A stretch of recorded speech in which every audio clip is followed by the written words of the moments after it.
नमस्कार दोस्तों, खबरें A to Z चैनल में आपका स्वागत है। हमारे चैनल को सब्सक्राइब करें। राष्ट्रीय स्वयंसेवक संघ पूरे विश्व में अकेला अनूठा संगठन है। संघ का नाम ही काफी है। भारत देश में जब कभी भी आपदा आती है तो जनता राष्ट्रीय स्वयंसेवक संघ से उम्मीद बांधती है, जो स्वाभाविक भी है। संघ जनता की उम्मीद पर खरा भी उतरता रहा है। जब से भारत में विश्व महामारी कोरोना आई, तभी से संघ के कार्यकर्ता मजबूती के साथ अपनी जान की बाजी लगाकर जरूरतमंदों की मदद में लगे हुए हैं। राशन हो, पका हुआ भोजन हो, बस्तियों में जा कर पहुंचा रहे हैं। संघ के स्वयंसेवक करोलबाग, आनंद पर्वत में, मोतीनगर में, केशवपुरम में, मोतीबाग में आदि नगरों में योजनाबद्ध तरीके से राहत कार्यों में लगे हुए हैं।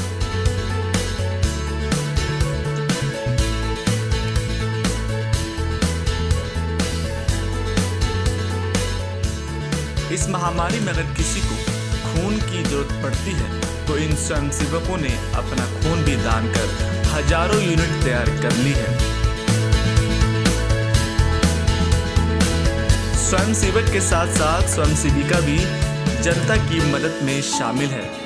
संघ के कार्यकर्ता सफाई कर्मचारी यानी कोरोना योद्धाओं का पैर धोकर उनका सम्मान भी कर रहे हैं। संघ के कार्य पद्धति को देश विदेश में सराहा जा रहा है। संघ के अन्य संगठन सेवा भारतीय जनता जागरण, विश्व हिंदू परिषद के साथ साथ अन्य संगठन भी अपने स्तर पर इस महामारी में जनता की मदद में सहयोग कर रहे हैं। खबरें A to Z news team, Delhi.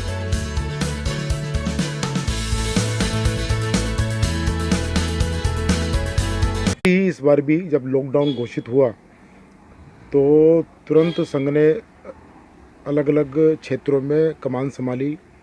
और मैं आपको जानकारी के लिए बता दूं, पूरे देश भर में 3 लाख से भी अधिक और 50 लाख से भी अधिक परिवारों में, 3 लाख से अधिक स्वयंसेवकों ने 50 लाख से अधिक परिवारों में भोजन से संबंधित उसके वितरण की जिम्मेदारी और इस प्रकार से जहाँ जहाँ आवश्यकता पड़ती है ऐसा काम किया। अभी कुछ दिन पूर्व अपने संघ के परम पूज्य सरसंघ चालक जी, संघ प्रमुख श्रीमान मोहन राव भागवत जी के आह्वान पर तीसरे लॉकडाउन से पूर्व की बात है, उन्होंने बताया कि अभी अपने संघ के स्वयंसेवकों को लंबे समय तक, ऐसा कुछ नहीं है कि लॉकडाउन समाप्त हो जाएगा तो उसके बाद समस्या समाप्त हो जाएगी।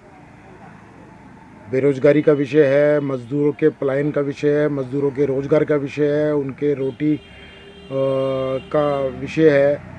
तो इसके लिए लंबे समय तक अपने को काम करने की मानसिकता बना के रखनी पड़ेगी।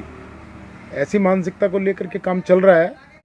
संघ की प्रेरणा से सेवा भारती के माध्यम से एक हेल्पलाइन बनी है, जिसमें संपूर्ण पूरे देश में जहाँ जहाँ भी जिसको आवश्यकता है वो उसमें संपर्क करता है और स्वास्थ्य से संबंधित, भोजन से संबंधित, उसको चिकित्सा, दवाई, जहाँ तक कि छोटे बच्चों को भी कहीं बस्ती के अंदर दूध की आवश्यकता है तो उसकी उस प्रकार की सारी योजनाएं। तो दिल्ली में लाखों की तादाद में भोजन के पैकेट के, कच्चे राशन के पैकेट के वितरण और सुबह शाम लोगों को भोजन उपलब्ध कराएं, इस प्रकार की योजना अपने यहाँ पर दिल्ली को अलग अलग क्षेत्रों के अंदर जैसे भी किसी की कॉल आती है हेल्पलाइन पे, संबंधित क्षेत्र में नीचे हमारे जिला के बाद नगर, नगर के बाद बस्ती इकाई तक हमारा सारा काम रहता है।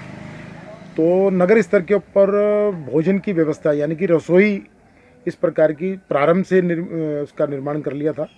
उसमें जनता के सहयोग से, कार्यकर्ताओं के सहयोग से और स्वयंसेवकों ने तन मन धन से निरंतर इसमें अपना काम संभाला हुआ है। उसमें हर रसोई में 2000 या उससे अधिक या थोड़ा उससे कम भी हो सकता है, यानी कि 1500 से लेकर के 3-3 हज़ार, 5-5 हज़ार तक की संख्या उनके पास है सूचीबद्ध। और उसमें उनको निरंतर वो सुबह के समय में और शाम के समय में भोजन उपलब्ध कराते हैं।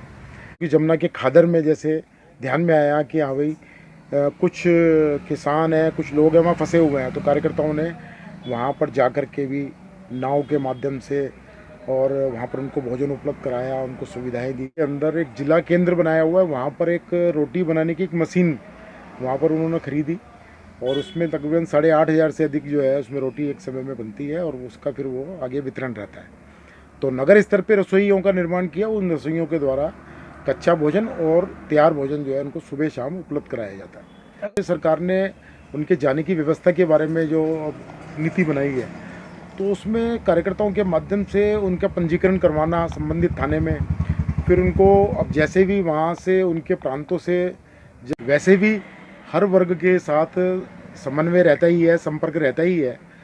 तो भी मैं आपको बता दूं कि जैसे प्रारंभ में जब प्रधानमंत्री जी के आह्वान पे ताली बजाने का उनके सम्मान के अंदर तीनों श्रेणियों के बंधुओं के लिए, चाहे वो स्वास्थ्य कर्मी हैं, चाहे वो सफाई कर्मचारी हैं, चाहे वो पुलिस विभाग के लोग हैं, क्योंकि उनका प्रत्यक्ष जो है वो कोरोना के मरीजों के साथ प्रत्यक्ष जो है उनका योगदान वो बहुत सराहनीय योगदान है। के कई कार्यक्रम हैं जिसके अंदर उनका स्वागत करना, सोशल डिस्टेंसिंग के नियमों का पालन करते हुए उनका स्वागत करना, उनको हर प्रकार की स्वास्थ्य जो पीपीई किट होती है डॉक्टर्स को, नर्सिस को, स्वास्थ्य कर्मचारियों को, तो उनको वो उपलब्ध कराना, इस प्रकार के कई अन्य अनेकों कार्यक्रम हुए हैं। तो निश्चित तौर पे जैसे प्रधानमंत्री जी ने आग्रह किया तो स्वाभाविक है कि हाँ भी उसमें संघ की भूमिका बढ़ चढ़ करके उसमें लगने की रही है और आगे में सभी बढ़ चढ़ करके स्वयंसेवकों ने भी हिस्सा लिया, समाज के अन्य लोगों ने भी और भाजपा के कार्यकर्ताओं ने भी, सबने रक्तदान के अंदर हिस्सा लिया कि हाँ भी रक्त की आवश्यकता पड़ेगी तो फिर उसकी पूर्ति अपने को उसमें करनी चाहिए।